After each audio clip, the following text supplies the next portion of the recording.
Bonjour, bienvenue sur Mon Financier. Les marchés européens ouvrent autour de l'équilibre après avoir nettement consolidé la veille, plombée par un regain d'aversion au risque. Alors la prudence et l'hésitation restent globalement de mise. Le CAC lui cède symboliquement 0,07% à 4442 points. Francfort est stable. L'Eurostock est également à l'équilibre en baisse symbolique de 0,05%. Du côté des valeurs, eh bien c'est une fois encore l'ébullition dans le secteur des télécoms. Bouygues bondit de 4,5% dans les premiers échanges à 33,11 € alors que Orange étudierait donc un rachat de sa filiale de Bouygues Télécom. Alors pour UBS, une éventuelle acquisition de Bouygues Télécom par Orange serait au final négatif pour Bouygues par rapport au scénario envisagé sur le marché actuellement, à savoir un rapprochement entre Bouygues Télécom et Iliad. En tout cas,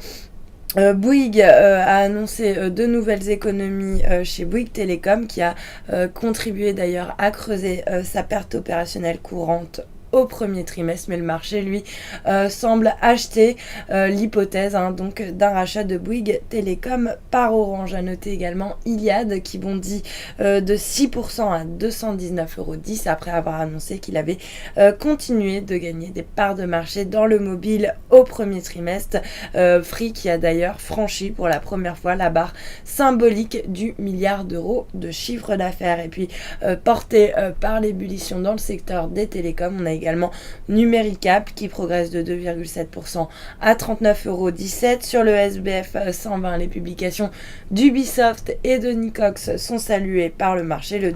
Les deux titres grimpent de respectivement 5,03 et 4,3%. À noter d'ailleurs que Nicox a publié un chiffre d'affaires de 1,1 million d'euros à comparer à 0,1 million à la même période l'année dernière. Sur le marché d'échange, l'euro lui est à l'équilibre par rapport au dollar. On est autour des 1,3718, stable également par rapport au yen à 139,35 yens. Et puis le billet vert lui aussi est à l'équilibre par rapport à la devise japonaise autour des 101,60 yens. Et puis pour terminer, l'once d'or qui, elle, se négocie à 1295 $ l'once. Voilà pour l'ouverture. Restez avec nous. Très bonne journée.